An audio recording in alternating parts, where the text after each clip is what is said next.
What's up guys, welcome back to another Fort Aspenwood video. Here I am on the Kurzicks side, and I am playing with Corrupt Enchantment as my elite.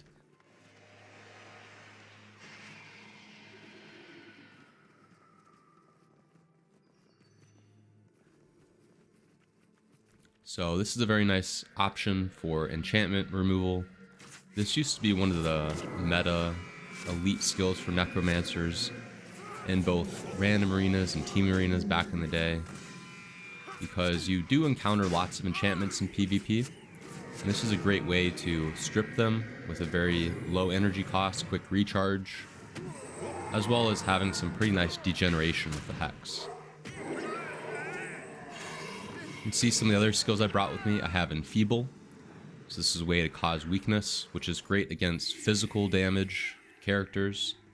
Although a forgotten aspect of weakness as well is that it also reduces target foes' attribute points by 1. So not so significant, but still a nice effective weakness. With me as well I have Parasitic Bond, kind of as a cover hex, but also as a way to help me be a little bit more self-sufficient and to gain health once it ends. I have Defile Flesh as a way to reduce the healing that my foes might receive. Signet of Lost Souls to be even more self-sufficient for energy gain and health gain. I have Suffering, which is a fairly high energy, 15 energy hex with kind of minimal damage or use really. Here I was kind of just trying it out for this AoE aspect of spreading the hex, but really it's just -3 health degeneration, so not so significant. And I have Insidious Parasite, again a great skill to put onto physical damage targets. Also allows me to heal a little bit when they attack. And I have Soul Barbs. So Soul Barbs is a really interesting one. Essentially how Soul Barbs works is every time that target foe is either hexed or has an enchantment cast on them, they'll take 29 damage at the 14 curses that I'm running here.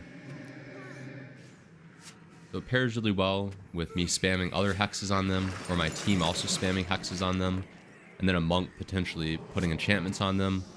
It can deal some pretty good damage.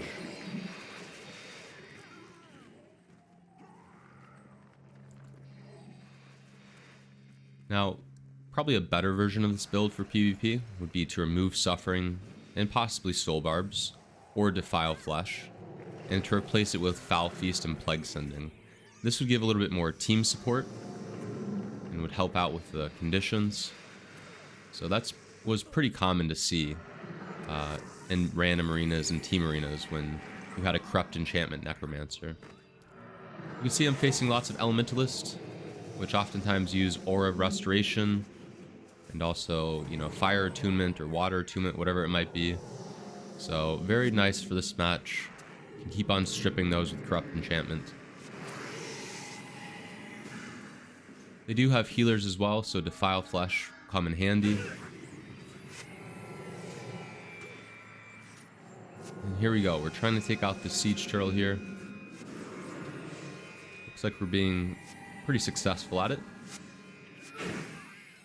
And it's down.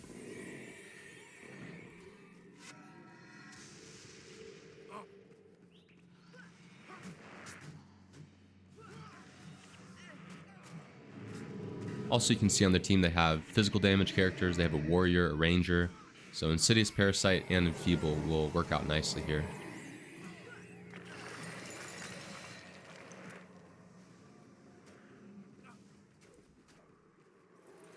There's an enchantment, time to strip it.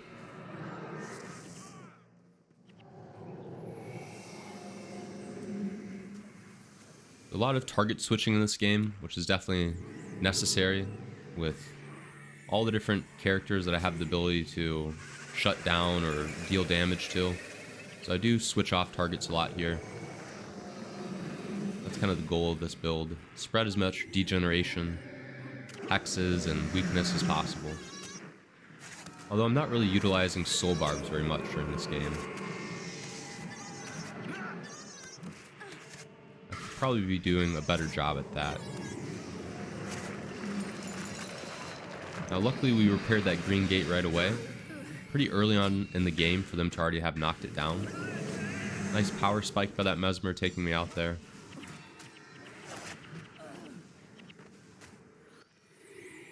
And maybe in the comments you guys can tell me, what emoji do you think represents necromancers? Spam that emoji in the comments. Whatever one you think represents necromancers the best. Alright, there we go. We got a soul barbs off. And spam a few hexes on that player. When he gets enchanted, he'll take damage from it too.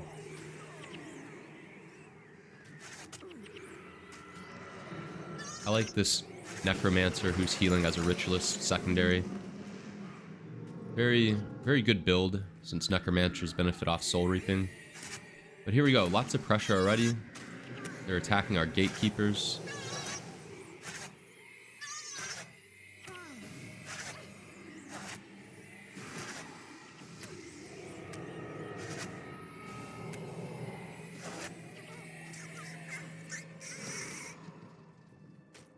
Luckily that pet just kind of killed itself with Insidious Parasite.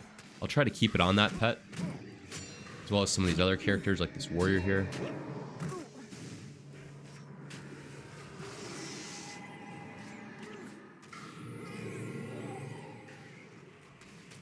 And a Vengeance. Luckily with Vengeance I can just strip it right away.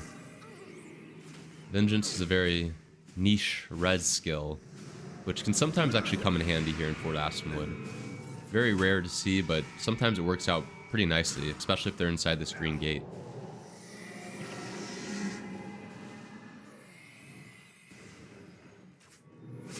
Alright, we're able to take them down. Let's see if we can take out this siege turtle now. That should be our priority.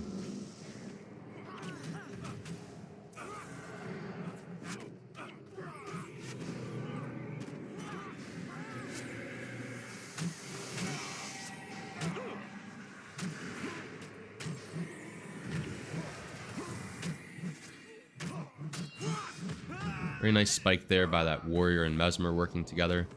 But we did take down their siege turtle, so that's really good for us.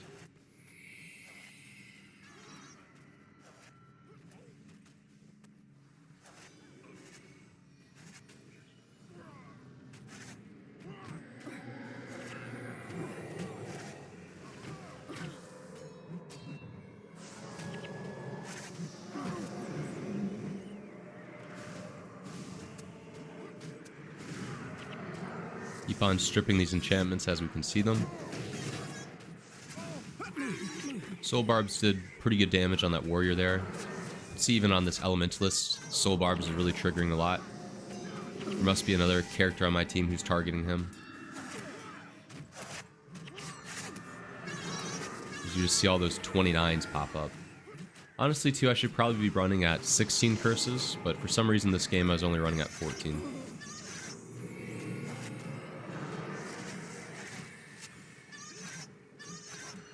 Alright, but both gatekeepers down now. So, 2 less that are able to heal Gunther. Gunther's taking a lot of damage too. This is looking pretty dicey.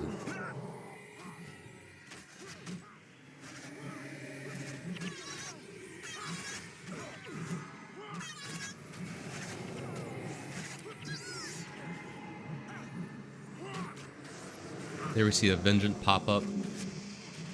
And I strip it right away.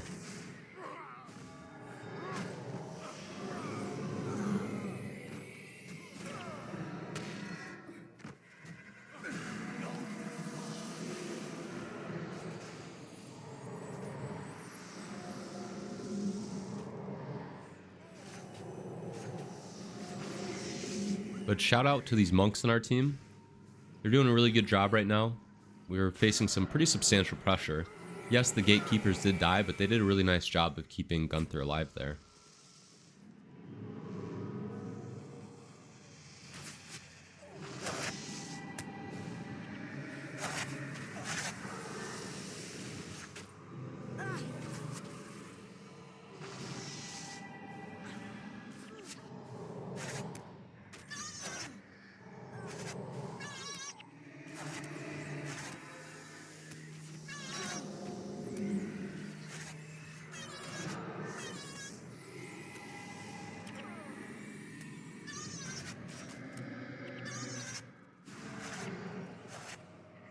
And see, I'm ready for that vengeance. As soon as I see that pop up, I'll try to strip it.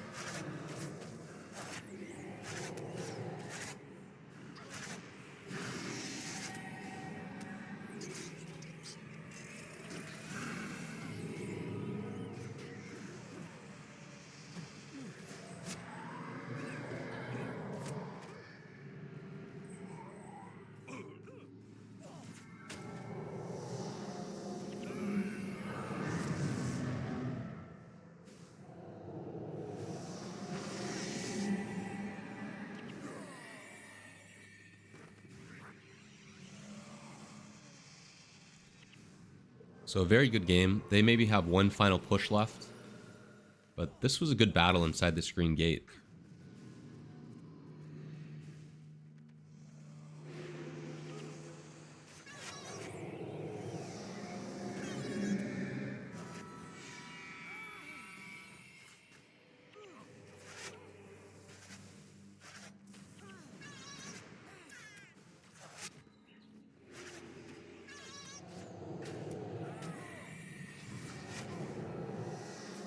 So here they come. Looks like it'll be too little too late for them though. You can see God's vengeance is just about complete.